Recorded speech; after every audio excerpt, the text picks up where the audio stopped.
Hello, ladies and gentlemen, I'm Timothy Adon. Hi, I'm BJ.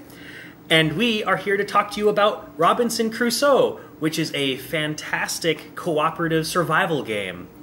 And we'll just go right into it. BJ, would you like to talk to us about the characters?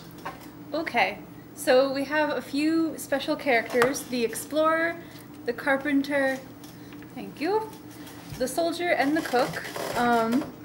They each have their own special abilities, such as creating recipes for the group, doing some tracking, hunting, and exploring. They have a female and a male side. When it comes to creating things such as a fireplace or a path or a map, each character gets their own special item. Each player will get their own character, and once everybody's got their character, you get to pick a scenario, of which there are 6.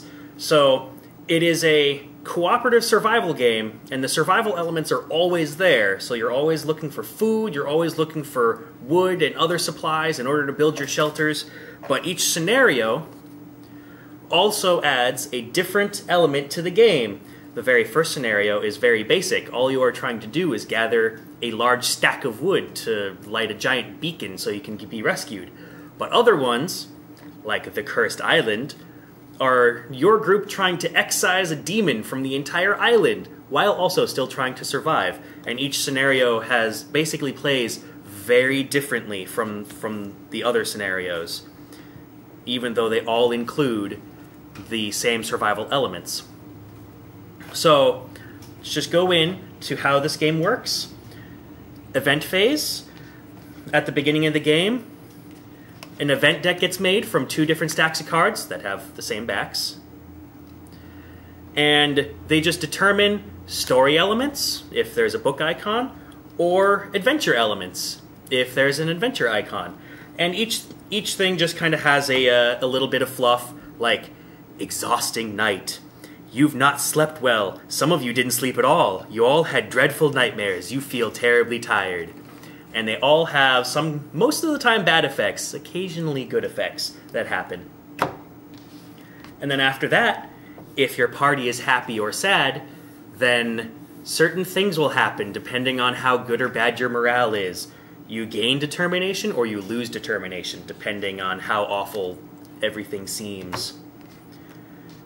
And then after that, you go on to the planning phase, where a majority of the game takes place, where all the players will take their pawns and either do actions in such a way where they can guarantee their success, or split the pawns up in order to get multiple actions done. But then you risk taking damage or going on very dangerous adventures. So various actions that can be taken are hunting. BJ, do you want to talk to us about hunting? Sure. In order to successfully hunt a beast, of which there are many, you take your 2 pawns and place them there, and then when the action comes around, you flip over the hunt card. We've got a tiger. And depending on the stats of the card, such as the tiger, you would need 6 weapons, and if you successfully kill it, it will give you 5 food and 2 fur, of which go here. And food being very necessary for survival, and furs, which help you very much in the building of shelter and roofs, as well as some various other inventions that you can make. Which then leads us to the build phase. For the build phase, you take 1 or 2 pawns per thing that you want to try and build. And at the start of the game, you are going to have a number of starter inventions, things like fire, rope, and a dam. But on top of all of these starter items that you can try and build, you have a random set of other items that you can then build. Things like a pit trap, or a snare, or a shortcut that have big benefits throughout the game. But that also means that since all of the special items are randomized, that every game is going to be different, even if you play the same scenario over and over again, because your capabilities will be different based on which inventions you get. Then there's gathering, where if you have discovered more tiles on the map, you can gather more resources in order to help feed the rest of your party or gather wood for other things that you need to build. And then there's exploring, which helps you reveal more of these tiles so that you can then find new places to either set up camp or gather resources from. Each of these things you can take 1 or 2 pawns to do. Hunting you have to use 2 pawns for, so that's one of the exceptions. But everything else you can use either 1 or 2 pawns, whether they're both yours or split between other players. If you use 2 pawns, you're all set. You guarantee the action, but it means that you're getting less done with your turn. If you use 1 pawn, then you have to roll the specific colored dice for each action. And it does actually matter, I discovered, because each set of colored dice actually has different outcomes on them. They all mean the same thing, but the percent chances are different. So there are 3 dice. 1 die determines whether you succeed or fail. Another die determines whether you take a damage or not. And another die determines whether you go on an adventure. Something similar to howling in the bushes. While working, you hear some scary howling coming from the bushes. After a while, the predator goes away.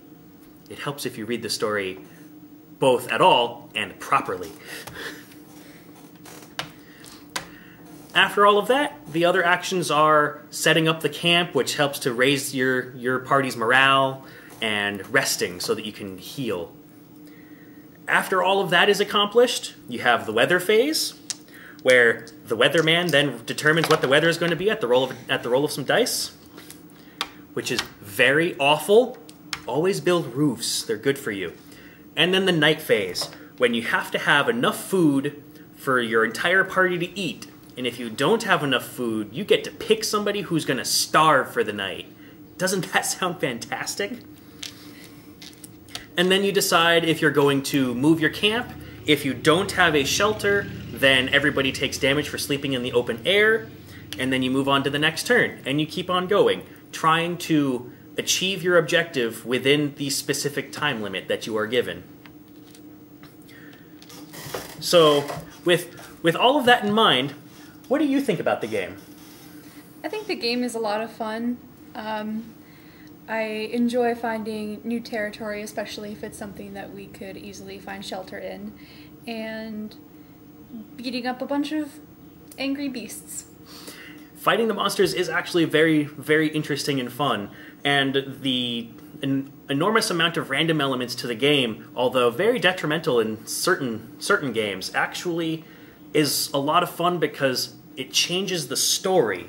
Because this game is essentially just telling one large survival story, and it tells it differently every time because of how all of these different cards work. I also think that the board and all of the components that come with this game, very well made. The board is very, very thick, and the artwork on it is very well done. The cards and the dice, all very well made. Even the tiles are very thick. They're going to last a very long time. And all the story elements are very fun too. I agree that I like the scenarios, at least the Castaway scenarios is probably my favorite. My least favorite is Jenny Needs Help. Because that dang Jenny is stuck on a rock, right? She's stuck on a rock, and you have to go save her. But then when you do save her, she does nothing for you. She just sits there and soaks up your food. It's obnoxious. And she also determines, like, how much morale you get, right? No, she doesn't even do that much. She just sits there at the camp right. and tries to look pretty while you feed her food and takes damage. And then, of course, if she dies, you lose. Yeah. Flat out, don't save Jenny. You don't need to. Don't even play it. Don't even play that scenario. So, this was a brief overview of Robinson Crusoe. It's got a lot of really cool story elements. The components are all fantastic. There's actually a lot going on with this game, and we just kind of went over it very briefly. And I know you probably saw this, and we didn't really go over it, but I'm just going to read the top card of it for you so that you can kind of get a sense as to what's going on here. Gold. You spot an unobtrusive chest hidden in the shadows. You come closer and open it. It's full of gold coins. Unfortunately, gold is of no use to you on this island. So that is what I have to say about this. Do you have anything else that you would like to say about this game? No, I think I'm all set. All right. So I hope you enjoyed this review, and I will talk to you later. Thank you. Bye-bye.